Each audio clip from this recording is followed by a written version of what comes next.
Sifat hakikat manusia adalah ciri-ciri karakteristik yang membedakan manusia dengan hewan. Wujud sifat hakikat manusia terdiri dari 8. Yang pertama, kemampuan menyadari diri.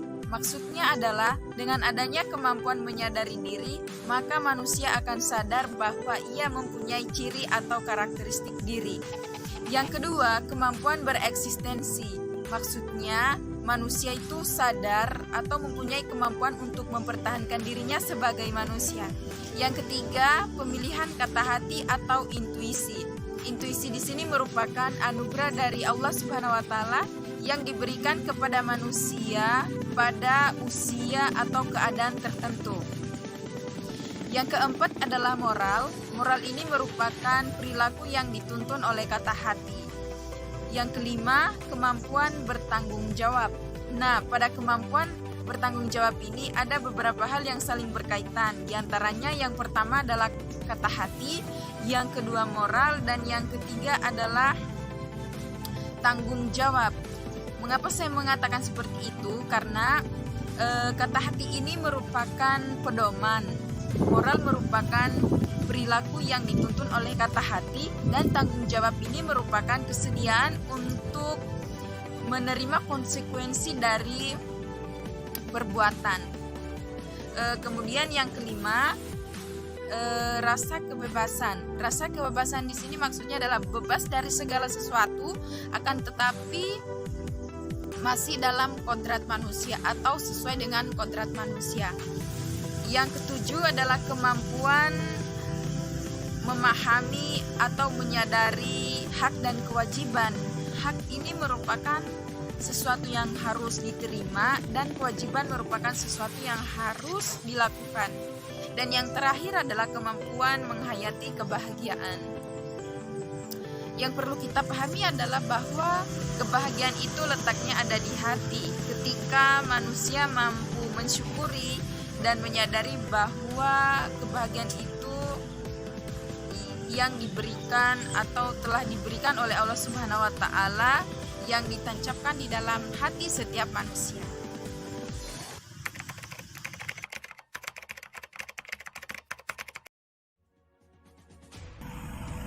Pengertian dan unsur-unsur pendidikan. Pendidikan merupakan wahana penting untuk membangun mahasiswa yang kreatif dan inovatif. Pada gilirannya, pendidikan itu merupakan sumber pembangunan. Oleh karena itu, pendidik diharapkan tidak melakukan kesalahan-kesalahan pada saat mendidik. Sebab, kesalahan dalam mendidik akan mengakibatkan fatal bagi mahasiswa. Kesalahan-kesalahan mendidik hanya dapat dihindari jika pendidik itu menyadari kesalahannya. Gambaran yang jelas dan benar tentang pendidikan diperoleh melalui pengkajian terhadap dan tugas pendidikan, konsep-konsep yang mendasarinya, unsur-unsurnya, dan kesatu paduan sehingga dalam menciptakan suatu sistem. Unsur-unsur pendidikan terdiri dari 1. Subjek yang dibimbing atau peserta didik. 2. Orang yang membimbing atau pendidik. 3. Interaksi antara peserta didik dan pendidik atau interaksi edukatif. 4. Ke arah mana peserta didik dibimbing atau tujuan pendidikan. 5. Pengaruh yang diberikan kepada pembimbing atau materi pendidikan. 6. Cara yang digunakan dalam membimbing atau alat dan metode pendidikan. 7. Tempat di mana peristiwa pembimbing berlangsung atau lingkungan pendidikan.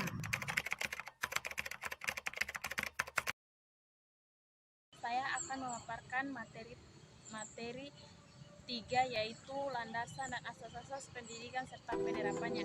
Landasan pendidikan terdiri atas 5. 1. Landasan filosofis. Landasan filosofis merupakan landasan yang berkaitan dengan hakikat pendidikan yang berusaha menelaah masalah-masalah. Filosofis adalah landasan yang bersifat filsafat. Kata filsafat atau psisophim bersumber dari bahasa Yunani.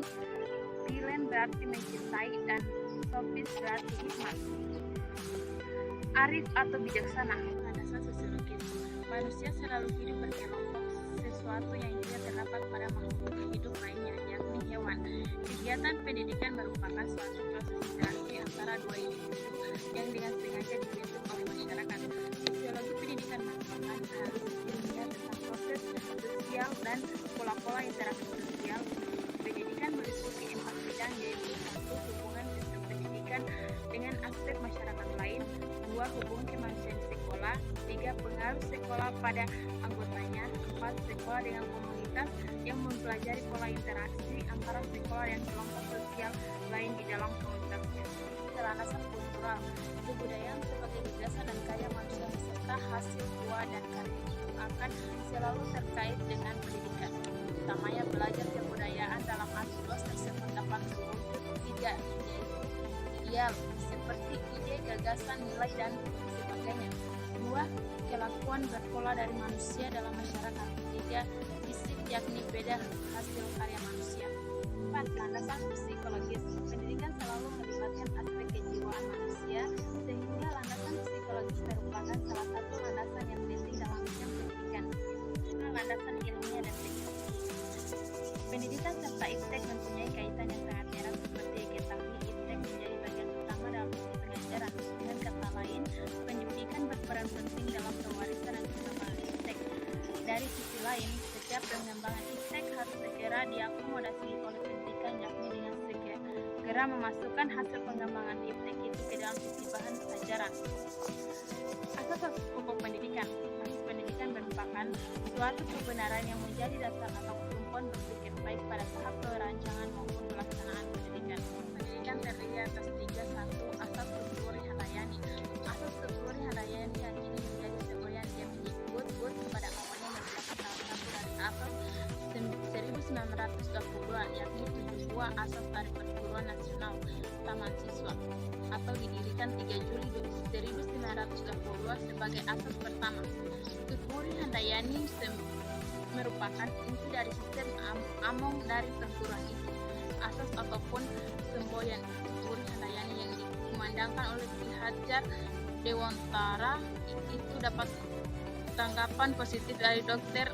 RMP Sostrokartono, filsuf dan ahli bahasa, dengan menambahkan 2 semboyan untuk menanggapinya, yakni Ing Dangarso Sung Tulada dan Ing Madya Mangunkarsa.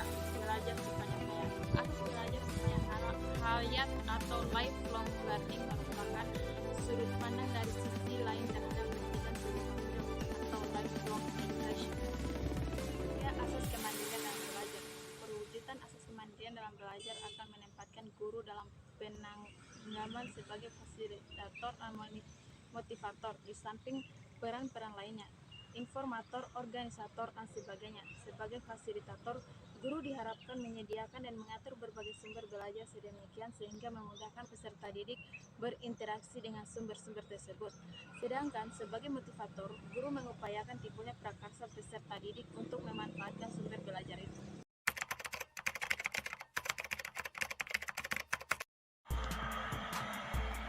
Assalamualaikum warahmatullahi wabarakatuh. Perkenalkan, nama saya Sulcia Rizky dengan NIM A1H121122.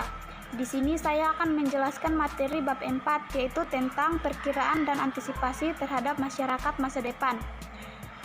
Pendidikan dan sejarah merupakan 2 hal yang tidak dapat dipisahkan dan selalu berkaitan. Pendidikan selalu didasarkan pada sejarah atau pengalaman-pengalaman masa lampau. Pendidikan merupakan cara terbaik bagi masyarakat untuk melestarikan nilai-nilai luhur sosial, kebudayaan, dan sejarah bangsa tersebut. Perkiraan masyarakat. Seiring dengan adanya banyak perubahan pada budaya masyarakat seperti sistem religi, sistem masyarakat, sistem pengetahuan, bahasa kesenian, sistem mata pencarian, dan sistem teknologi serta peralatan, maka dan perkembangan masyarakat ini dapat menghadirkan efek positif dan negatif, serta menghadirkan beberapa karakteristik umum sebagai ciri masyarakat masa depan seperti adanya peningkatan layanan profesional dalam segala sudut kehidupan manusia. Karena itu, perubahan dan perkembangan segala bidang akan semakin cepat karena kecenderungan globalisasi yang semakin kuat dalam segala bidang, seperti dalam bidang iptek yang akan memberi cara serta arah baru dalam bersikap, berpikir, dan berbicara tanpa batas negara. Dalam bidang ekonomi yang mempengaruhi ke ekonomi regional dan ekonomi tanpa batas negara. Dalam bidang lingkungan hidup yang sedang hangat dibicarakan dalam berbagai pertemuan internasional. Pemahaman tentang keadaan masyarakat masa depan tersebut akan berperan sangat penting bagi kebijaksanaan pendidikan serta dalam mengantisipasi keadaan masyarakat di masa depan. Upaya pendidikan dalam mengantisipasi masa depan. Pendidikan dapat disamakan nahkoda kapal dalam menghadapi masa depan dengan segala perkembangannya. Tujuan bagi manusia masa depan atau manusia modern. Dalam perkembangan faktor-faktor penunjangan kehidupan seperti iptek, globalisasi, maka secara otomatis akan timbul beberapa tantangan baru dalam kehidupan. Tantangan tersebut tidak akan dapat dihadapi tanpa usaha komputernya. Maka dari itu, suatu individu ditentukan untuk lebih mengembangkan diri dalam hal berbagi tersebut. Memperkuat iman, berperilaku baik, meningkatkan kemauan dan kemampuan untuk belajar, menumbuhkan rasa tanggung jawab, berperan aktif dalam upaya mengantisipasi masa depan. Upaya suatu individu dalam mengantisipasi masa depan secara otomatis tidak akan dapat lepas dari nilai-nilai luhur Pancasila dan pendidikan. Adapun upaya-upaya untuk mengantisipasi masa depan akan terorisme pada hal-hal sebagai berikut. Yang pertama, perubahan nilai dan sikap. Nilai berarti sebuah ukuran suatu pembuatan dalam ukuran baik dan buruk. Sekian dari saya. Wabillahi taufiq wal hidayah. Wassalamualaikum warahmatullahi wabarakatuh.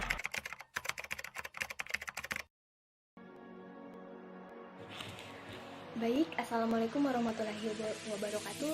Di video kali ini saya akan menjelaskan bab 5 dengan judul pengertian, fungsi, dan jenis lingkungan pendidikan. Pemahaman peranan keluarga, sekolah, dan masyarakat sebagai lingkungan pendidikan akan sangat penting dalam upaya membantu perkembangan peserta didik yang optimal. Pemahaman itu bukan hanya tentang perannya masing-masing, tetapi juga keterkaitan dan saling pengaruh antar keluarganya dalam perkembangan manusia. Sebab pada hakikatnya, peranan ketiga pusat pendidikan itu selalu secara bersama-sama mempengaruhi manusia, meskipun dengan bobot pengaruh yang bervariasi sepanjang hidup manusia. Manusia memiliki sejumlah kemampuan yang dapat dikembangkan melalui pengalaman. Pengalaman itu terjadi karena interaksi manusia dengan lingkungannya, baik lingkungan fisik maupun lingkungan sosial, secara efisien dan efektif. Itulah yang disebut dengan pendidikan. Secara umum, fungsi lingkungan pendidikan adalah membantu peserta didik dalam berinteraksi dengan berbagai lingkungan sekitarnya seperti fisik, sosial, dan budaya. Utamanya berbagai sumber daya pendidikan yang tersedia agar dapat dicapai tujuan pendidikan yang optimal. Manusia sepanjang hidupnya selalu akan menerima pengaruh dari 3 lingkungan pendidikan yang utama, yakni keluarga, sekolah, dan masyarakat. Dan ketiganya disebut pusat pendidikan. Keluarga merupakan pengelompokan primer yang terdiri dari sejumlah kecil orang karena hubungan semenda dan saudara. Jelasnya bahwa lingkungan keluarga bukannya pusat penanaman dasar pendidikan watak pribadi saja, tetapi pendidikan sosial. De Crowley pernah mengemukakan bahwa 70% dari anak-anak yang jatuh ke jurang kejahatan berasal dari keluarga yang rusak kehidupannya. Oleh karena itu, untuk memperbaiki keadaan masyarakat, maka perlu adanya perbaikan dalam pendidikan keluarga. Di antaranya 3 pusat pendidikan. Sekolah merupakan sarana yang secara sengaja dirancang untuk melaksanakan pendidikan. Seperti telah dikemukakan bahwa karena kemajuan zaman, keluarga tidak mungkin lagi memenuhi seluruh kehidupan, seluruh kebutuhan dan aspirasi generasi muda terhadap IT. Dan yang ketiga, masyarakat. Kaitan antara masyarakat dan pendidikan dapat ditinjau dari 3 segi, yakni yang pertama, masyarakat sebagai penyelenggara pendidikan, baik yang dilembagakan maupun yang tidak dilembagakan. Dan yang kedua, lembaga-lembaga kemasyarakatan dan atau kelompok sosial di masyarakat, baik langsung maupun tidak langsung, ikut mempunyai peran dan fungsi edukatif. Dan yang ketiga, dalam masyarakat bersedia berbagai sumber belajar, baik yang dirancang maupun yang dimanfaatkan. Fungsi masyarakat sebagai pusat pendidikan sangat tergantung pada taraf perkembangan dari masyarakat itu beserta sumber-sumber belajar yang bersedia di dalamnya.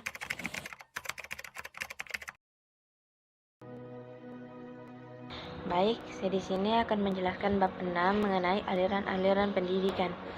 Baik, langsung saja. Aliran klase dan gerakan baru dalam pendidikan. Aliran-aliran klase dalam pendidikan dan pengaruhnya terhadap pemikiran pendidikan di Indonesia. Satu, yaitu aliran empirisme. Aliran empirisme bertolak dari Lockean tradition yang mementingkan stimulasi eksternal dalam perkembangan manusia. Aliran empiris dipandang berat sebelah sebab hanya mementingkan peranan pengalaman yang diperoleh dari lingkungan. Yang kedua, yaitu aliran nativisme yang menekankan kemampuan dalam diri anak sehingga faktor lingkungan termasuk faktor pendidikan kurang berpengaruh terhadap pendidikan dan perkembangan anak. Yang ketiga, yaitu aliran naturalisme. Rawls berpendapat bahwa semua anak yang baru dilahirkan mempunyai pembawaan buruk, pembawaan anak yang menjadi rusak karena dipengaruhi oleh lingkungan. Keempat, yaitu aliran konvergensi. William Scott berpendapat bahwa seorang anak yang dilahirkan di dunia sudah disertai pembawaan baik maupun pembawaan buruk. Dalam proses perkembangan anak, baik faktor pembawaan maupun faktor lingkungan sama-sama mempunyai peranan yang sangat penting. Dan yang kelima, yaitu pengaruh aliran klasik terhadap pemikiran dan praktik pendidikan di Indonesia. Aliran-aliran pendidikan yang klasik mulai dikenal di Indonesia melalui upaya pendidikan, utamanya di persekolahan, dari penguasaan penjajah Belanda dan disusul kemudian oleh orang-orang Indonesia yang belajar di negeri Belanda pada masa penjajahan. Dan yang kedua, yaitu gerakan baru, pendidikan dan pengaruhnya terhadap pelaksanaan di Indonesia. Langsung saja yang pertama, pengajaran alam sekitar. Gerakan pendidikan yang mendekatkan anak dengan sekitarnya adalah gerakan pengajaran alam sekitar. Yang kedua, yaitu pengajaran pusat perhatian, menyumbangkan dua pendapat yang sangat berguna bagi pendidikan pengajaran, yaitu 1. Metode global atau keseluruhan. Anak akan mengamati dan mengingat secara global keseluruhan, mengingat keseluruhan lebih dulu daripada bagian-bagiannya. Yang kedua, yaitu pusat minat. Anak akan mempunyai minat yang spontan atau sewajarnya. Pengajaran harus disesuaikan dengan minat-minat sewajarnya. Bagian C. Sekolah kerja. Gerakan sekolah kerja dapat dipandang sebagai titik kulminasi dari pandangan-pandangan yang mementingkan pendidikan keterampilan dan dalam pendidikan bagian D, yaitu pengajaran proyek. Dan terakhir, yaitu E, pengaruh gerakan baru dalam pendidikan terhadap penyelenggaraan pendidikan di Indonesia. Telah dikemukakan bahwa gerakan baru dalam pendidikan tersebut terutama berkaitan dengan kegiatan belajar, mengajarkan di sekolah, namun dasar-dasar pemikirannya tentulah menjangkau semua segi dari pendidikan, baik aspek konseptual maupun operasional. Lanjut ke bagian D, yaitu dua aliran pokok pendidikan di Indonesia. Yang pertama, yaitu 1. Pengaruh kebangsaan. Taman Siswa mempunyai tujuan asas perjuangan untuk menghadapi pemerintah kolonial Belanda, serta sekaligus untuk mempertahankan kelangsungan hidup bersifat nasional dan demokrasi. Yang kedua, yaitu Ruang Pendidikan Indonesia Netherlands School. Kajian tentang berbagai aliran dan gerakan pendidikan itu akan memberikan pengetahuan dan wawasan historis kepada tenaga pendidikan.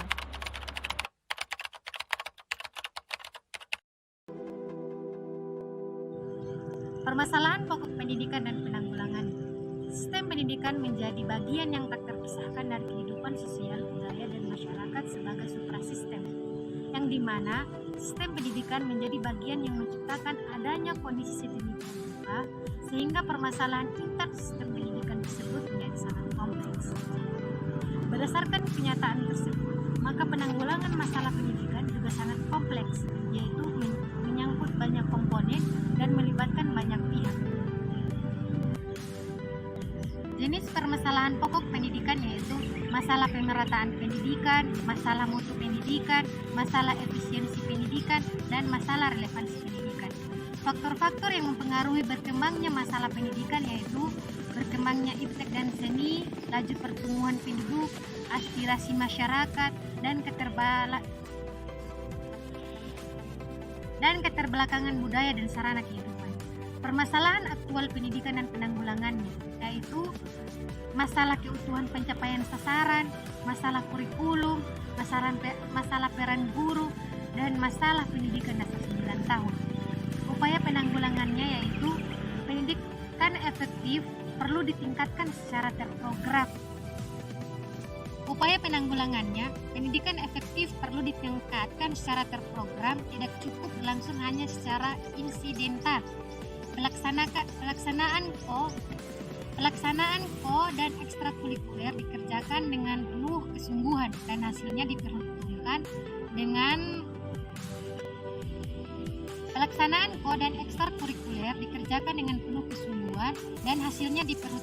dengan menetapkan nilai akhir ataupun kelulusan.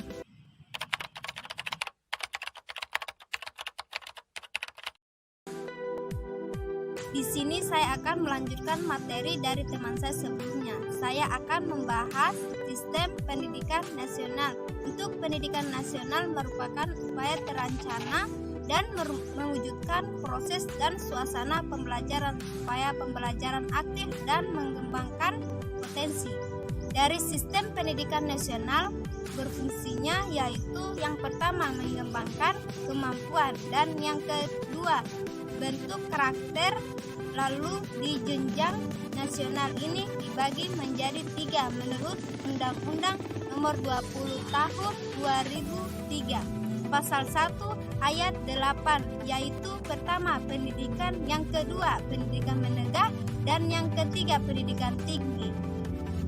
Jenis-jenis jalur program pendidikan nasional yang meliputi yang pertama pendidikan umum, yang kedua pendidikan keagamaan, dan yang ketiga pendidikan penelitian, yang keempat pendidikan vokasi, yang kelima pendidikan kejujuran, yang keenam pendidikan khusus, dan yang terakhir pendidikan profesi. Jalur program pendidikan nasional menurut Undang-Undang Nomor 20 Tahun 2003 Pasal 1 Ayat 2 di ujung berikut yaitu beberapa jalur pendidikan di dalam negeri. Yang pertama pendidikan formal, yang kedua pendidikan informal, dan yang ketiga pendidikan non formal.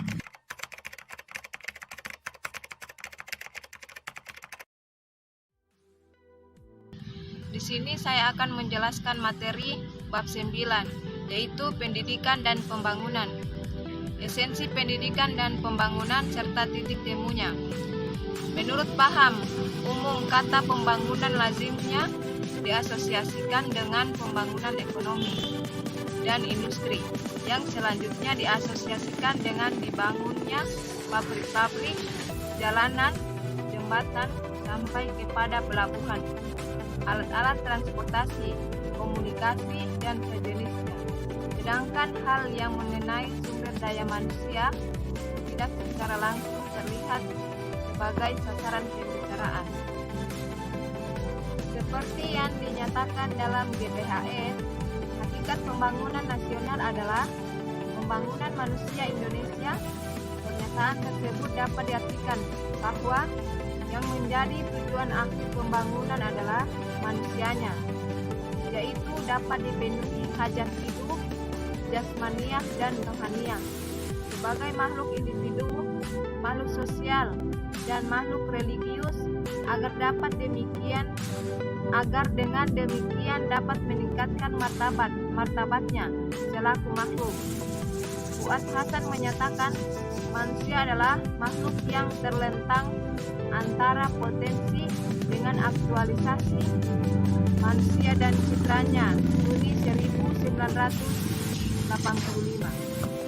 Manusia dipandang sebagai subjek pembangunan karena ia dengan segenap kemampuannya menggarap lingkungan secara dinamis dan kreatif, baik terhadap sarana lingkungan, baik sebagai sarana lingkungan alam maupun lingkungan sosial atau spiritual.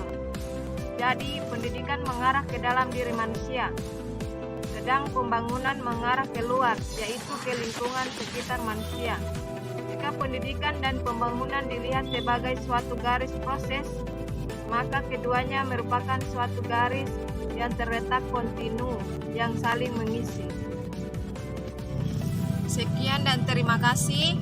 Itu saja yang dapat saya jelaskan. Wassalamualaikum warahmatullahi wabarakatuh.